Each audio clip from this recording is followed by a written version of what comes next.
Hello student, how are you student? Class 10th student.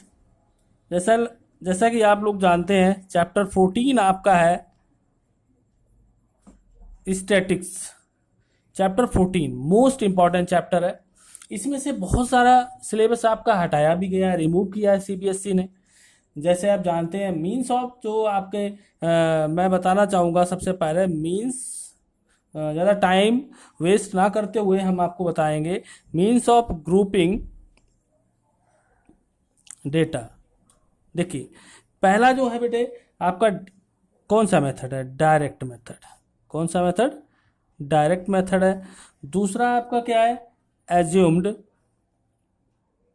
Mean method.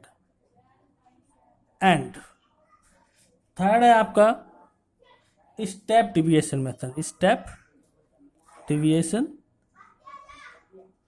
Method, या इसको shortcut method भी कहा जाता है। क्या कहा जाता है इसको? Shortcut method. ठीक है। सो स्टूडेंट, जैसा कि आप लोग जानते हैं सीबीएसई ने आपका 30% सिलेबस लेस किया हुआ है। उसमें से आपका ये आपका स्टेप डिविएशन मेथड हटा दिया गया। बट मैं यही चाहता हूँ कि आप लोगों को सब पता रहे, ताकि आपने नेक्स्ट जब आप 11th क्लास में वहाँ पर मैथ्स ले जाके तो आपको कोई प्रॉब्लम ना हो स्टूडेंट। ठीक है। तो मैं आपको सारे मेथड से आपको मीन फाइंड आउट कराना बताएंगे। तो सबसे पहले आपको पता है डायरेक्ट मेथड है, फिर एज्यूम्ड मीन मेथड है, फिर स्टेप डिवीजन मेथड। तो सबसे पहले मैं आपको इन तीनों के बारे में बताना चाहता हूँ, ये आना आप लोगों को बहुत ज़रूरी है। तो first, how to calculate the direct method. See the direct method. Direct method कैसे हम कैलकुलेट कर सकते हैं?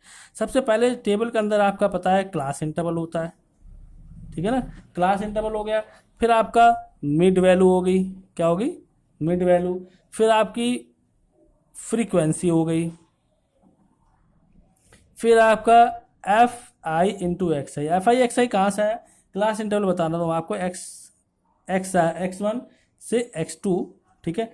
मिड वैल्यू आपको पता है एक्स आई यानी equal to lower limit plus upper limit upon 2 होती है। ठीक है। फ्रीक्वेंसी आपकी एफ आई होगी। तो एफ आई और एक्स आई का इंटू होता है। देखिए आप ये लाइन डाल दीजिए आप। ठीक है ना? इस तरीके से। ठीक है ना? ये तो आप इसको आप यहाँ नहीं ले सकते हैं। यहाँ पर देखिए, ये तो एक्स आई है, आप इस तरीके से इसको कॉलम में ऐसे ऊपर रखिएगा। ठीक है, इस तरीके से। तो स्टार्ट आपको करना है एक्चुअली यहाँ से, एक्स आई x1 से x2। ठीक है। फिर आपका x2 से x3 हो जाएगा। ये क्लास इंटरवल कहते हैं। आप क्या कहते हैं इसको? Class interval.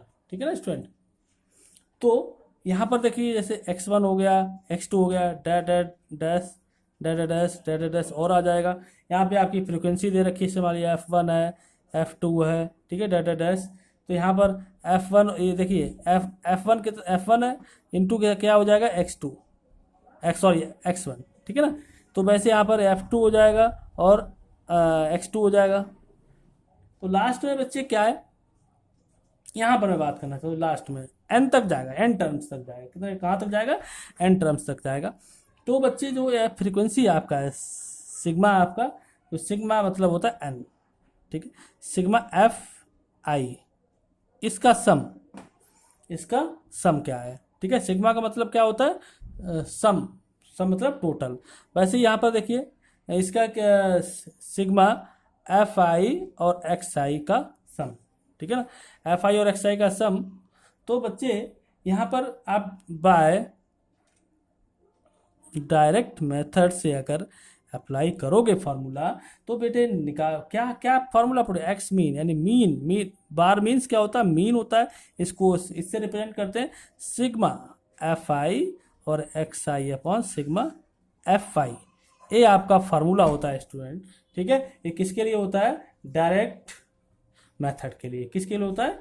डायरेक्ट मेथड के लिए। ठीक है। दूसरा मैं आपको बताना चाहूँगा, मैं इसको समझाऊंगा नहीं है आपका। दूसरा है आपका assumed mean method. Page change करता हूँ।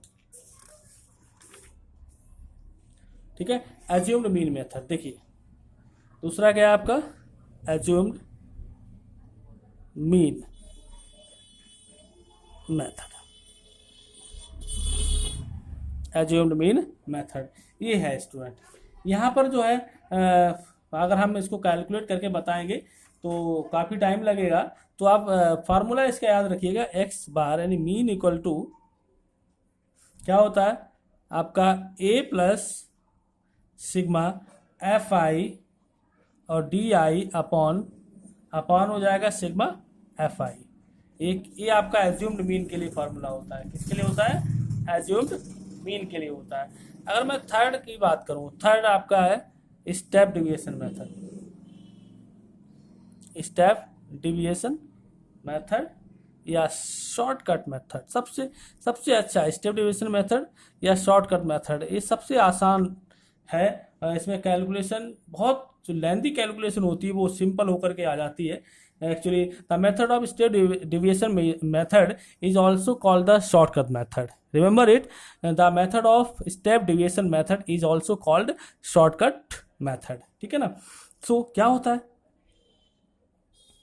ए प्लस सिग्मा एफ आई और you I upon sigma F आई बाहर होता है इंटू एच। ठीक है ना स्टूडेंट, ये आपके फार्मूलाज होते हैं। ये वैसे स्टेप टू स्टेप दिखा सकते हैं, इसमें ज़्यादा टेंशन लेने की जरूरत नहीं है आप लोगों को। ठीक है, तो देखिए स्टूडेंट हम क्वेश्चन स्टार्ट करते हैं, चैप्टर स्टार्ट करते हैं अब। तो सबसे पहले क्वेश्चन आपका देखिए यहाँ पर क्या दे रखा है।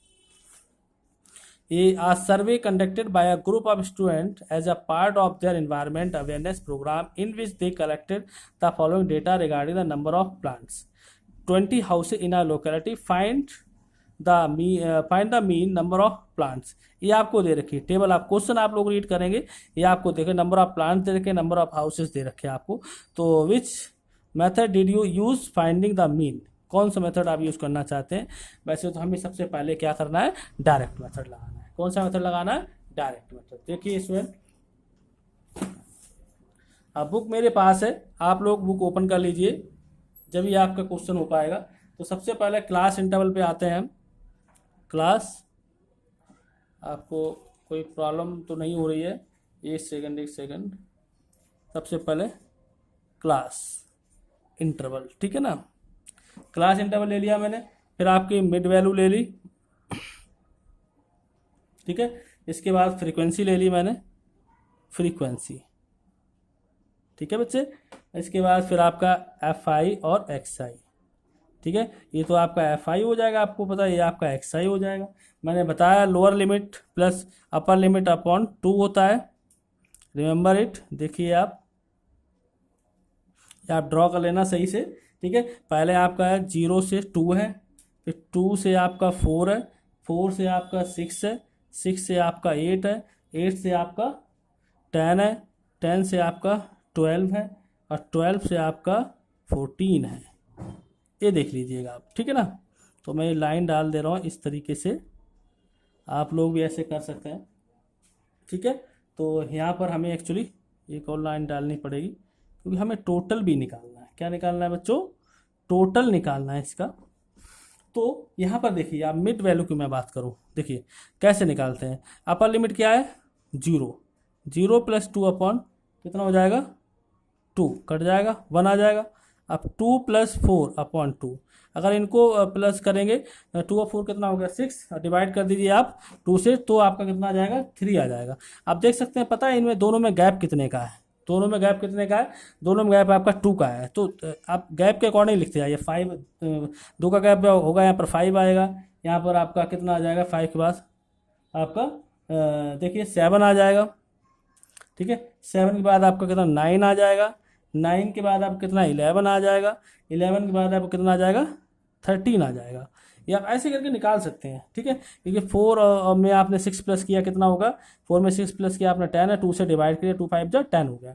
ये आपने मिड वैल्यू ऐसे निकालते हैं, ठीक है ना। Upper limit plus lower limit upon 2, upper limit plus lower limit upon 2, upper limit plus lower limit upon 2 होता है, ठीक है। अब मैं फ्रीक्वेंसी आपको दे रखी है बच्चे, 1 दे रखी है आपको, इसके बाद 2 दे रखी है। देखिए क्वेश्चन, देखिए आप क्वेश्चन में दे रखा है, सब दे रखा है, 1 5 6 2 और 3 दे रखा है। Clear point. इन दोनों का सिग्मा एफ आई, इन दोनों का सम अगर प्लस करोगे तो 1 2 3 4 4 5 9 15 15 5 20 20, ठीक है ना। इनको आप देखिए, इसको इससे मल्टी एक्स आई, ये एफ आई हो गया, एक्स आई इन दोनों मल्टी 1 1 जा 1 होता है, 2 3 जा 6 हो गया, और 5 1 जा 5 हो गया, 5 7 जा 35 हो गया आपका, और ये 56 9 जा यानी 54 हो गया, और 11 2 जा 22 हो गया, और ये 39 हो गया। अगर आप इनको प्लस करेंगे इन सबको, सिग्मा एफ आई और एक्स आई इक्वल टू कितना आएगा 162। इन सबको प्लस करने के बाद आंसर कितना आता है आपका 162 आता है। तो हमें हमें पता है क्या फार्मूला होता है मीन का, X bar mean equal to होता है आपका सिग्मा एफ आई और X I upon sigma F I. अब sigma F I X I कितना दे रखा है 162 अपॉन आपको सिग्मा एफ आई आपको 20 दे रखा है। अब देखिए 2 1 जा 1 10 आ गया, 2 8 जा 2 1 जा 1। अब ये आप सीधा आप पॉइंट लगा दीजिए बेटे, 8.1 आपका आंसर आ जाता है। ये आपका डायरेक्ट मेथड है। अगर आप इसको स्टेप डिविएशन मेथड से करना चाहते हैं तो आपने डी आई निकालना होगा। डी आई इक्वल टू होता है एक्स आई अपॉन ए, ठीक है ना, एक्स आई अपॉन, मैं यहाँ पर ही आपको समझा के बता दे रहा हूँ इस स्टेप डिविएशन मेथड हम कैसे निकालते हैं। एक सेकंड, देखिए हमें क्या यहाँ क्या दे रखा है, हमें देखिए हमने एफ आई तक तो हमें गिवन है, हमें एफ आई तक यहाँ गिवन है। उसके बाद हमें क्या निकालना होगा, यहाँ पर एग्जाम्पल देख सकते हैं, आप एग्जाम्पल भी देख सकते हैं, और डी आई वैसे आपको निकालना है बच्चों। तो देखिए आप ये याद रखिएगा, टेबल आपके पास है यहाँ पर, ठीक है। मैं एक बार नोटबुक रख लेता हूँ, एक सेकंड बच्चे, बस ठीक है क्लियर क्लियर। अब आपको ये भी दिखता रहेगा, ठीक है ना। देखिए बच्चे एक्स आई हो गया, अब आपने डी आई निकालना है इसमें। यहाँ देखिए डी आई यहाँ से स्टार्ट करना चाह रहा हूँ मैं इसको, ठीक है। या आप नेक्स्ट पेज पे निकाल लीजिए। अब मैं आपको दिखा देता हूँ, एक एग्जांपल दिखा देता हूँ, छोड़िए मैं नेक्स्ट वीडियो में आपको स्टेप डिविजन मेथड करा दूंगा। जैसे आपको देखिए आपने एक्स आई तक निकाल लिया है, एफ आई भी दे रखा है, डी आई आपका है, डी आई आपको निकालना है। डी आई इक्वल टू क्या होता है एक्स आई माइनस ए, ठीक है। अब एक्स आई आपने पहले से निकाला हुआ है, अब एक्स आई में से आप क्या करेंगे, इसको एज्यूम्ड मीन जो आपने लिया हुआ है इसको माइनस कर देंगे, ठीक है। U I equal to D I upon H होता है, फिर एफ आई और यू आई दोनों को मल्टीप्लाई कर देंगे और फार्मूला लगा देंगे और सॉल्व कर देंगे, आपका आंसर आ जाएगा। मैं अगली वीडियो में आपको स्टेप डिविजन मेथड से भी करा दे रहा हूँ स्टूडेंट, ठीक है। Thank you very much student.